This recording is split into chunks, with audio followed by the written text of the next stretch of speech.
पानी में डूबे तो मृत्यु निश्चित, पानी में डूबे तो मृत्यु निश्चित, और भक्ति में डूबे तो मुक्ति निश्चित। दुनिया रचने वाले को भगवान कहते हैं और संकट हरने वाले को हनुमान कहते हैं। ना किसी को नाराज करके जियो, ना किसी से नाराज होकर के जियो। जिंदगी बस कुछ पलों की है, सबको खुश रखो और खुश होकर के जियो।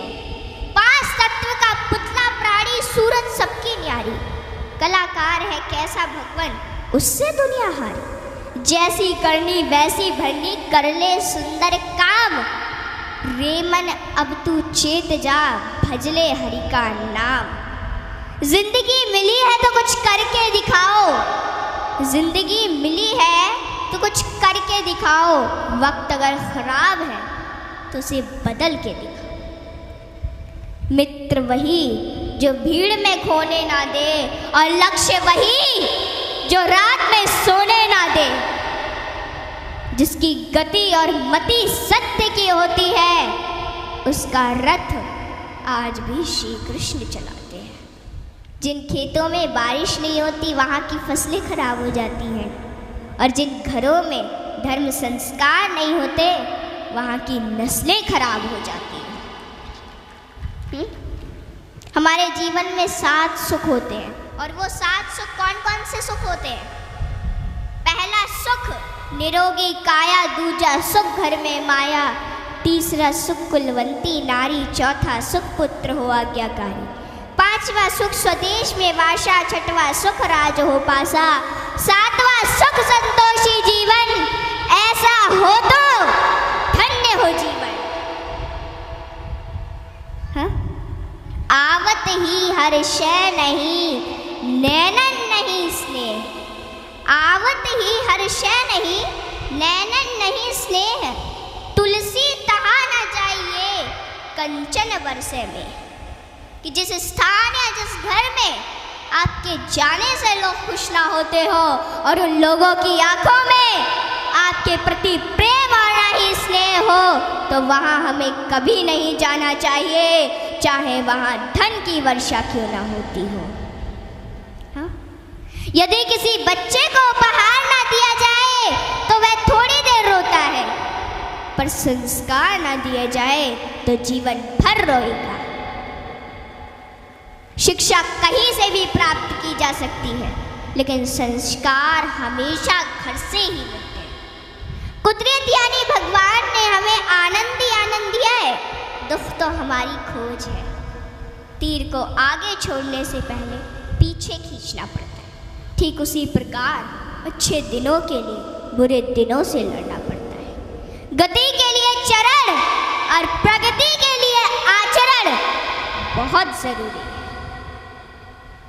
रिश्ता गहरा हो ना हो, परंतु भरोसा गहरा होना चाहिए, क्योंकि गुरु श्रेष्ठ वही जिसकी प्रेरणा से किसी का चरित्र बदल जाए, और मित्र श्रेष्ठ वही जिसकी संगत से रंगत बदल जाए।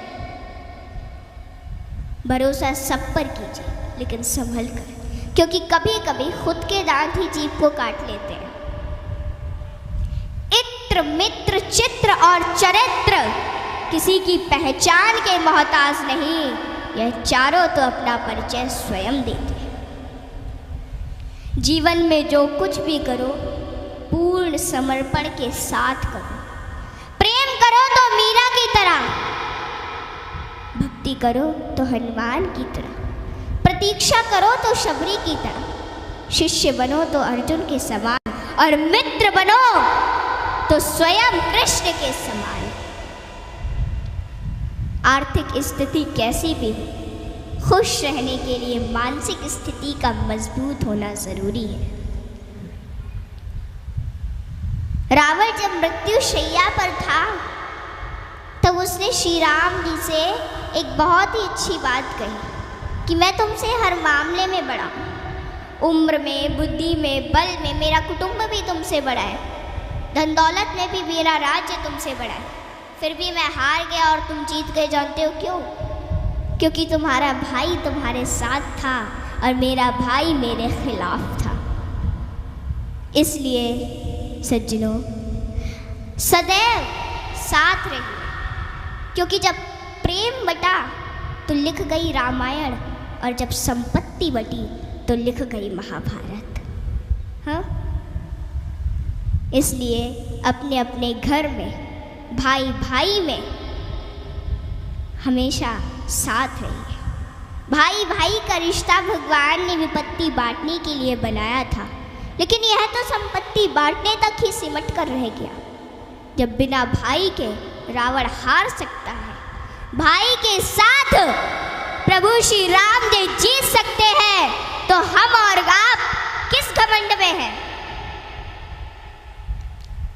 दुनिया में अमीर रोता है, गरीब रोता है, परंतु जो हनुमान जी का जयकारा लगाता है वो चैन की नींद सोता है, वो चैन की नींद सोता है। सज्जनों, हनुमान जी एक ऐसे देवता है जिनको यह वरदान प्राप्त है कि जो हनुमान जी की शरण में आएगा उसका कलयुग कुछ नहीं बिगाड़ पाएगा। जिन भक्तों ने पूर्ण भाव व निष्ठा से हनुमान जी की भक्ति की है, उनके संकटों को हनुमान जी ने दूर किया, उनके कष्टों को हनुमान जी स्वयं हर लेते हैं।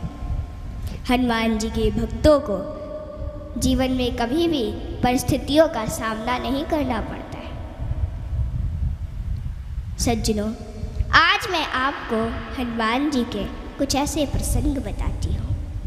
नंबर 1, रामचरितमानस में हनुमान जी को महावीर कहा गया है। वीर शब्द तो बहुतों के लिए प्रयोग में लाया गया, जैसे भीष्म, भीम, मेघनाद, रावण इत्यादि, परंतु महावीर शब्द मात्र हनुमान जी के लिए प्रयोग में लाया गया है। सज्जनों, रामचरितमानस के अनुसार वीर वो है जो 5 लक्षण से परिपूर्ण: विद्यावीर, धर्मवीर, दानवीर, कर्मवीर और बलवीर। परंतु महावीर वो है जिसने 5 लक्षण के वीर को अपने वश में कर रखा, और राम जी में ये 5 लक्षण थे और हनुमान जी ने अपने वश में कर रखा था। कहते हैं ना कि भगत के वश में है भगवान, और हनुमान जी तो श्री राम जी की परम भक्त है। और रामचरितमानस की यह चौपाई इसे सिद्ध करती है कि सुमिर पवन सुत पावन नामू, अपने बस करी राखे राम।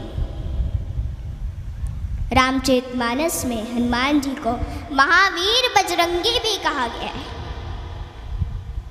इंद्र के ऐरावत हाथी में 10,000 हाथियों का बल होता है। ऐरावत में कितने 10,000 हाथियों का बल होता है ऐरावत में। दिक्पाल में 10,000 ऐरावत जितना बल होता है, और इंद्र में 10,000 दिक्पाल जितना बल होता है। परंतु हनुमान जी की सबसे छोटी उंगली में 10,000 इंद्र का बल होता है। माताओं बहनों, हनुमान जी में इतना बल उनके आजीवन ब्रह्मचर्य पालन के कारण था। नंबर 2, एक बार हनुमान जी से प्रसन्न होकर माता सीता ने उन्हें हीरो का एक हार दिया और बाकी सेवकों को भी रतन जड़े आभूषण दिए। हनुमान जी ने उस हार को ले लिया माता से, और फिर उस हार के प्रत्येक हीरे को निकाल कर और घुमा घुमा कर देखने लगे, और फिर उन्हें चबा चबा कर जमीन पर फेंकने लगे। यह देखकर माता सीता को थोड़ा क्रोध आ गया, और माता सीता तुरंत हनुमान जी से बोली कि हनुमान, ये आप क्या कर रहे हैं? इतने मूल्यवान हार को आप नोच खसोट कर नष्ट कर रहे हैं, नीचे फेंक रहे हैं। तो अश्रुपूरित नेत्रों से हनुमान जी बोले कि माते, मैं तो केवल इन रत्नों को खोलकर यह देखना चाहता था कि इनमें मेरे प्रभु श्री राम और माता सीता बसते हैं अथवा नहीं। आप दोनों के बिना इन पत्थरों का मेरे लिए क्या मूल्य है? वहाँ पे खड़े बाकी सेवक भी ये सभी घटना देख रहे थे, और वे तुरंत बोले कि हनुमान, यदि इस निर्जीव वस्तु में श्री राम नहीं तो श्री राम कहाँ है? हनुमान जी ने कहा कि श्री राम तो मेरे हृदय में बसते हैं। और इतना कहते ही उन्होंने अपनी छाती चीर डाली और सज्जनों, माता सीता सहित सभी सेवकों को हनुमान जी के हृदय में प्रभु श्री राम के दर्शन। माताओं, भगवान हम सभी के हृदय में विद्यमान है, इन्हें कहीं बाहर खोजने की आवश्यकता नहीं है।